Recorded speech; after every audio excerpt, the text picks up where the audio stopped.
अजीज़ान मन आपको आपके भाई आदिल राजा का सलाम पहुंचे। मैं आपको खुशामदीद कहता हूं सोल्जर स्पीक्स के ऊपर। आज हम बात करेंगे पीआईए की प्राइवेटाइजेशन के ऊपर। ये रिफॉर्म है या एक नेशनल एसेट का कत्ल है। देखें, बात यह है कि पीआईए का मसला जो है वो जहाज नहीं है। पीआईए का मसला पायलट भी नहीं है। पीआईए का मसला जो है वो पीआईए का क्रू भी नहीं है जो कहते हैं कि जनाब छोड़ के भाग जाता है, कनाडा जाते हैं तो वहां पे निकल जाते हैं।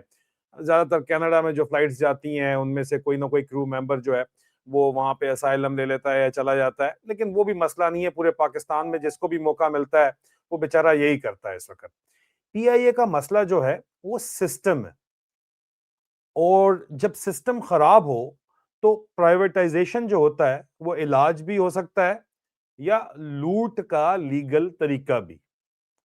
आज हम इमोशंस नहीं, नंबर्स और लॉजिक से बात करते हैं, ठीक है जी।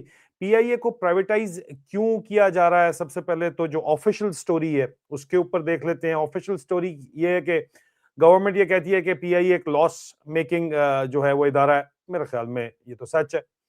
फिर वो कहते हैं जी 800 बिलियन की लाइबिलिटीज हैं इसकी, अब रुपए की 800 अरब रुपए की लाइबिलिटीज है। फिर वो कहते हैं कि बेल आउट्स पर पब्लिक पैसा बर्बाद हो रहा है बहुत ज्यादा। फिर वो कहते हैं जी प्राइवेट सेक्टर ज्यादा एफिशिएंट होता है। ठीक है जी। अब सुने, मैं आपको लॉजिकल इनमें क्या लगता है आपको? ठीक है, बात तो जो भी सुनने में लगती है वो सारी की सारी लॉजिकल ही लगती है, मगर असल सवाल ये है कि पीआईए लॉस मेकिंग बना क्यों? ये असल सवाल है। अब पीआईए का जो डाउनफॉल है ये नेचुरल नहीं था, ये इंजीनियर्ड था। ये भी जहन में रखिए। पीआईए 1960s और 1970s में एशिया की टॉप एयरलाइंस में थी, इसमें कोई शक नहीं है। बहुत ज्यादा प्रॉफिटेबल थी, इसमें भी कोई शक नहीं है। ट्रेनिंग और रूट्स दुनिया पूरी की पूरी इसको फॉलो करती थी, इसमें भी कोई शक नहीं है। और ये जितनी इस वक्त आप एमिरेट्स के ऊपर बैठे होते हो जाके, ये सारी पीआईए ने खड़ी की है भाई। जा वर्ल्ड ग्लोबल जो एयरलाइंस है, कतार हो गई है, और ये सारे ये पीआईए ने खड़े किए हुए हैं, पीआईए के स्टाफ ने खड़े किए हुए हैं। फिर क्या हुआ? पॉलिटिकल अपॉइंटमेंट्स हुई। जो भी सियासी, खास तौर के ऊपर आप देखें कि उसके ऊपर कंट्रोल है, अंदर जो सियासी जमातें उनका कंट्रोल है, वो करती हैं। रिटायर्ड जनरल्स और ब्यूरोक्रेट्स चीफ एग्जीक्यूटिव ऑफिसर बन गए आके। ओवर स्टाफिंग, जॉब जिसको भी फेवर करना है यार उसको पीआईए नौकरी दे दो जनाब। ठीक है। प्रोक्योरमेंट के अंदर करप्शन बेतहाशा अन्नेवाह हुई कि जनाब स्पेयर पार्ट बड़े महंगे होते हैं ना, एविएशन का स्पेयर पार्ट बड़ा महंगा होता है, उसके अंदर अन्नेवाह जो है करप्शन हुई।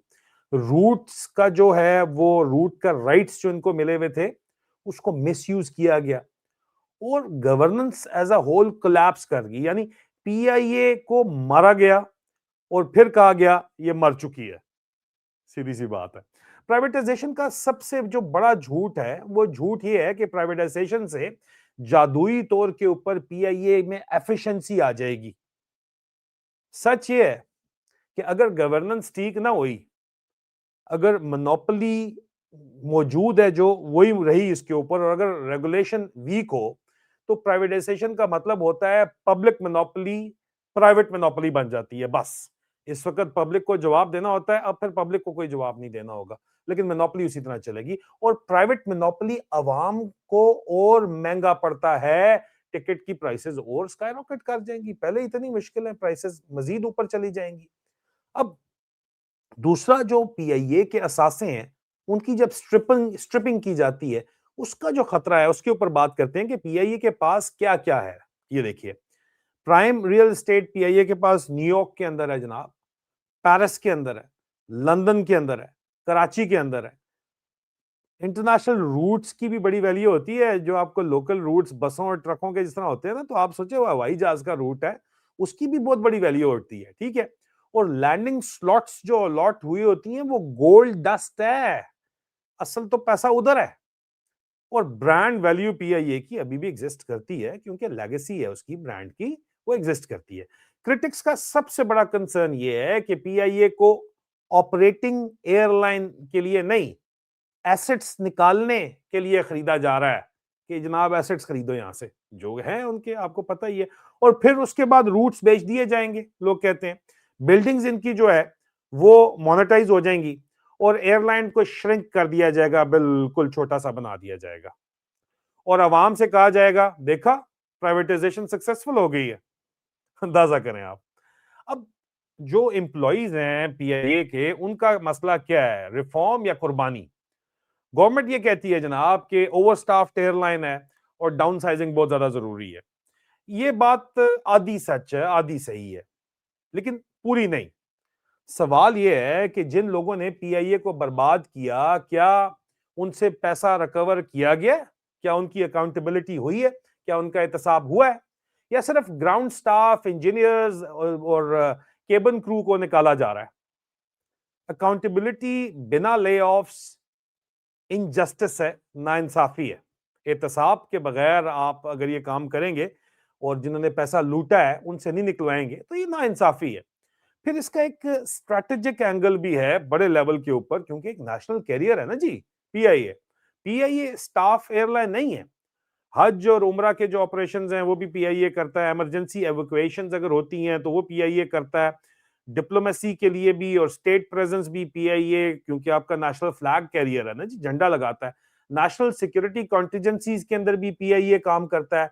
प्राइवेटाइजेशन के बाद क्या प्राइवेट ओनर जो लॉस मेकिंग रूट है बलूचिस्तान के अंदर, खैबर पख्तूनख्वा, दूर दराज इलाकों के अंदर ऐसे रूट्स हैं, साउथ पंजाब के अंदर भी, जो इस वक्त है तो लॉस मेकिंग रूट, लेकिन क्योंकि लोकल लोगों की जरूरत है, क्या प्राइवेट ओनर जो है वो लॉस रूट्स चलाएगा? क्या क्राइसिस में वो फ्री सर्विस देगा? क्या स्टेट प्रायोरिटी होगी? अगर आप कहते हैं कि फौजी फाउंडेशन हबीब रफीक साहब के साथ पार्टनर हैं जो कि इस प्राइवेटाइजेशन के अंदर शामिल हैं, हालांकि वो तो पार्टनर डीएचए के अंदर भी हबीब रफीक लिमिटेड जो है वो डेवलपिंग पार्टनर है फौज की। अगर यहाँ पे फौजी फाउंडेशन भी अगर आ भी जाती है तो वो तो बिजनेस ऑर्गेनाइजेशन है और उसको तो बिजनेस प्रिंसिपल्स के ऊपर चलाया जा रहा है और वो एक प्राइवेट ऑर्गेनाइजेशन है, पब्लिक सेक्टर ऑर्गेनाइजेशन नहीं है वो। ये बात ध्यान में रखिए। इसलिए दुनिया के बहुत से मुल्क जो हैं वो इन वजूहात की बना के ऊपर फ्लैग कैरियर को 100% प्राइवेटाइज नहीं करते जिस तरह यहां पे किया जा रहा है। बैन अवी एग्जाम्पल्स की आप बात कर लो, जो गवर्नमेंट नहीं बताती आपको वो ये है कि सक्सेस के जो केसेस इस वक्त नेशनल कैरियर के हैं, ब्रिटिश एयरवेज है, पहले उसकी रीस्ट्रक्चरिंग हुई है, उसके बाद उसकी प्राइवेटाइजेशन हुई है। लुफ्तांसा है, जर्मनी की, स्टेट सपोर्ट है उसको और गवर्नेंस की उसकी रिफॉर्म की गई है। फेलियर जो केसेस इस वक्त हैं उनको भी आप पढ़ लें इस सेक्टर के अंदर। नाइजेरियन एयरलाइन है, अटालिया है, इटली की एयरलाइन है और बहुत सी जिस तरह की अफ्रीकन कंट्रीज की एयरलाइन है, जिनसे हमें सबक ये मिलता है कि प्राइवेटाइजेशन आखिरी स्टेप होता है। ठीक है, पहला स्टेप होता है गवर्नेंस रिफॉर्म की जाए उस एयरलाइन की, और पाकिस्तान में बिल्कुल ऑर्डर उल्टा चल रहा है। अब टाइमिंग का सवाल भी है कि अभी क्यों ये काम किया जा रहा है। ये बहुत इंपॉर्टेंट है। आपकी इकोनॉमी बहुत वीक है, कोई शक नहीं है, सियासी अदम इस्तेकाम की वजह से माशी अदम इस्तेकाम है, डिस्ट्रेस्ड वैल्यूएशन आपकी है बहुत हुई हुई है, आईएमएफ का बेतहाशा प्रेशर है, ठीक है, सियासी अदम इस्तेकाम, जिस तरह मैंने आपको बताया पॉलिटिकल इंस्टेबिलिटी है। इस वक्त प्राइवेटाइज करने का मतलब है कि ये फायर सेल हो रही है, वो नहीं होता वो बस लूट लूट सेल, ये लूट सेल है। यानी सस्ती कीमत के ऊपर जो है वो एसेट बेच दो और बाद में कहानी सुनाओ कि यार मजबूरी थी, हम क्या करते भाई। ये इस वक्त चल रहा है। असली टेंशन ये है कि रिफॉर्म वर्सेस कंट्रोल की जब आप बात करते हैं तो पीआईए का केस एक सच बताता है कि पाकिस्तान में स्टेट ओन्ड एंटरप्राइजेस को रिफॉर्म करना मुश्किल होता है और क्योंकि वहां पावर नेटवर्क्स बैठे होते हैं इसलिए ये काम करना मजीद मुश्किल है, पॉलिटिकल इन्फ्लुएंस होता है। प्राइवेटाइजेशन उन नेटवर्क्स को बाईपास करती है और कभी कभी रिवॉर्ड भी करती है, जिस तरह यहां पे करने की कोशिश तो की जा रही है। इसलिए अवाम को लेकिन फिर डर है कि रिफॉर्म के नाम के ऊपर चंद मखसूस लोगों को फायदा दिया जाएगा, जिस तरह फौजी फाउंडेशन को फायदा दिया जाएगा। हबीब रफीक साहब भी पार्टनर ही हैं उनके यहाँ पे, उनको फायदा दिया जा रहा है। तो ये अवाम इसके ऊपर सवाल करती है। तो फिर सोल्यूशन, लेकिन फिर भी हल की तो बात होनी चाहिए ना कि हल क्या है। देखिए, मैं एंटी प्राइवेटाइजेशन नहीं हूं, मैं एंटी फ्रॉड प्राइवेटाइजेशन हूं। एंटी फ्रॉड हूं कि यार फ्रॉड नहीं होना चाहिए। अगर कोई सेंसिबल किस्म का रोड मैप हो तो वो आपको सबसे पहले तो इंडिपेंडेंट फोरेंसिक ऑडिट ऑडिट करवाए ना इसका, और अवाम के सामने रखें कि यार ये एक आजादाना ऑडिट है इसका और ये हकीकत है।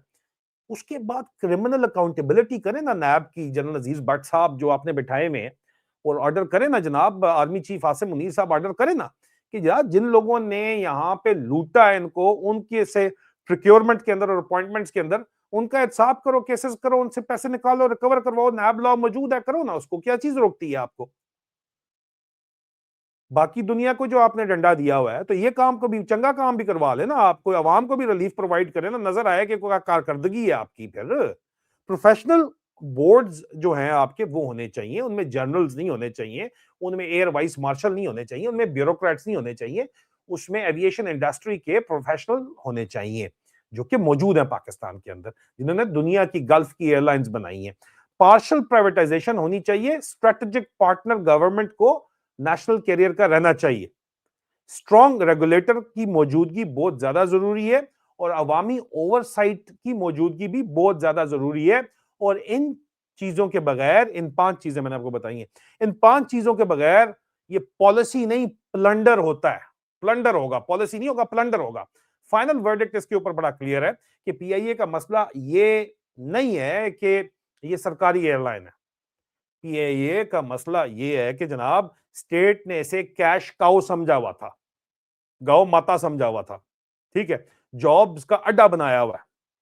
और फिर जब ये इसका कबाड़ा निकल गया, जब ये खत्म हो गया सब कुछ, तो फिर अब कहते हैं कि बस अब फारिग, अब बस हो गया, जो भी इसमें निचोड़ना था निचोड़ लिया। प्राइवेटाइजेशन जनाब तब काम करती है जब नीयत ठीक हो, और जब नीयत गलत हो तो प्राइवेटाइजेशन भी करप्शन का एक टूल बन जाती है, और इसकी मिसालें बहुत ज्यादा मौजूद हैं। पीआईए को पहले यहां पे मारा गया है, और अब यहां पे दफन करने से पहले कहा जा रहा है कि देखो हमने बचा लिया उसको। सवाल सिंपल है, पीआईए का फायदा जो है उसको बेचने का किसको होगा और नुकसान किसको होगा? अगर जवाब अवाम नहीं, तो फिर ये रिफॉर्म नहीं, ये एक बकायदा ऑर्गेनाइज्ड क्राइम है, ऑर्गेनाइज्ड थेफ्ट है। अजीजान मन, हक और सच बोलना बहुत जरूरी है। अगर आपको वीडियो पसंद आई है तो चैनल को लाइक कीजिए, सब्सक्राइब कीजिए, और इसको वीडियो को शेयर कीजिए। और अगर आप प्राइवेट वीडियोस देखना चाहते हैं तो मेंबरशिप का लिंक डिस्क्रिप्शन के अंदर मौजूद है। बहुत जल्द दोबारा मुलाकात होती है। अपना ख्याल रखिए। खुदा हाफिज।